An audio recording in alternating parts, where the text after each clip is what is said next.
football fans of a certain age, the 1990 World Cup is one of the most fondly remembered in living memory. David Platt's goal against Belgium, Gary Lineker's brace of penalties against Cameroon and Paul Gascoigne's tears all live long in the memory, as Three Lions fans continue to wait for a team to match Sir Bobby Robson's achievements. But what has happened to the 22-man squad that came oh so close in Italy 28 years ago this summer? Here's what Uncle Bobby's squad are up to now. 1. Peter Shilton Shilton retired at the end of Italia 90 as England's most capped player, but continued to play at club level until he was 47, racking more than 1,000 league appearances. Now works as an after-dinner and motivational speaker. England through to semi-finals of World Cup after stunning win over Sweden 2. Gary Stevens, former Everton and Rangers right-back Stevens won 46 caps for the Three Lions and went back into education following his retirement, completing a physiotherapy degree in 2002. He now works as a physiotherapist in Australia. Gallery, England at Italia 90 England, Italia 90 View Gallery 3. Stuart Pearce famous for missing a penalty in the shootout against West Germany in the 1990 semi-final, Pearce gained redemption from the spot 6 years later against Spain. The left-back hung up his boots in 2002 before moving into management, talking the helm at Manchester City England Under-21s and Great Britain's 2012 Olympic side.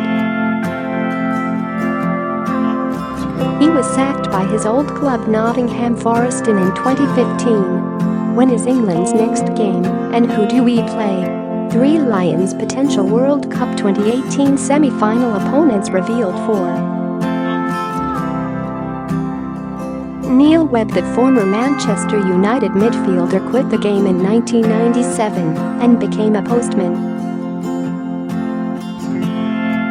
He now works for a transport company and does occasional pundit work. Read more. England vs Sweden 5. Day Walker, the classy centre-back, won 59 caps for England, but now works as a lorry driver. His son, highly rated Tyler, plays as a striker for Day's former side Nottingham Forest. 6. Terry Butcher assumed the captain's armband following Bryan Robson's injury in Italia 90 and is currently manager of the Philippines national side, having coached a number of sides in England, Wales, Scotland, and Australia.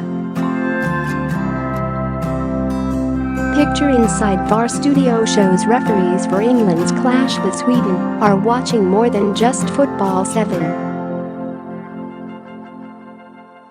Bryan Robson, the former Manchester United skipper, ended his playing career at Middlesrough, where he served as player-manager. He also had stints in charge of Bradford, West Brom and Sheffield United before a 2-year stint as Thailand manager. He is now a global ambassador at Manchester United. 8. Chris Waddle, after dropping down the leagues and ending his playing career in the non-leagues, the former Newcastle, Spurs and Marseille trickster now works as a pundit. He had a brief but unsuccessful spell in charge of Burnley. Picture inside VAR studio shows referees for England's clash with Sweden are watching more than just football. 9. Peter Beardsley, the former Liverpool and Everton forward, ended his playing career in Australia in 1999 before return to Newcastle, where he is now the Magpies Under-23s manager. 10. Gary Lineker, the prolific Three Lions striker, ended his playing career in Japan at Grampus 8 and is now a successful broadcaster, fronting Match of the Day's World Cup 2018 coverage among other programs. 11. John Barnes. After lighting up Italia 90 with his silky skills on the pitch and his ability on the mic-off at a new order's world in motion, Barnes won 79 international caps before a somewhat uninspiring management career in charge of Celtic and Tranmere Rovers. You've probably been singing Three Lions wrong all your life. Here's what the lyrics to It's Coming Home actually say and mean. 12. Paul Parker had a brief spell as a manager in charge of Chelmsford and Welling United, but now mainly works in the media. 13. Chris Waddle assumed the England #1 shirt after Shilton retired and entered coaching after hanging up his gloves, working as goalkeeping coach for Everton, the USA and Manchester United. He was most recently West Ham goalkeeping coach. 14. Mark Wright, another player that moved into management after hanging up his boots. He had spells at Oxford, Chester, and Peterborough, with a stint at Maltese side Floriana in 2012 being his last job. 15. Tony Dorigo, the Three Lions left back, retired in 2001 and has forged a successful career in the media, regularly appearing on the BBC's Fighting Talk, among other shows. England vs Sweden. Team news confirmed unchanged lineup starts World Cup 2018 clash for Three Lions. 16. Steve McMahon's management career saw him take charge of Swindon Town for 4 years before a similar spell at Blackpool. His last managerial gig was at Perth Glory and he now works in the media. 17. David Platt also went into management, spending time in charge of Nottingham Forest and the England Under-21s before working as Roberto Mancini's assistant at Manchester City. He was manager of Indian Super League side FC Pune City in 2015. 18. Steve Hodge moved into coaching after his retirement and was briefly head of Notts County's development squad. Released an autobiography in 2010 called The Man with Maradona's Short, in reference to the fact that he swapped shirts with the Argentinian genius after the controversial 1986 World Cup semi-final. Hodge has donated the shirt to the National Football Museum in Manchester. 19. Paul Gascoigne. Gascoigne went on to win 57 caps for England, scoring 10 goals.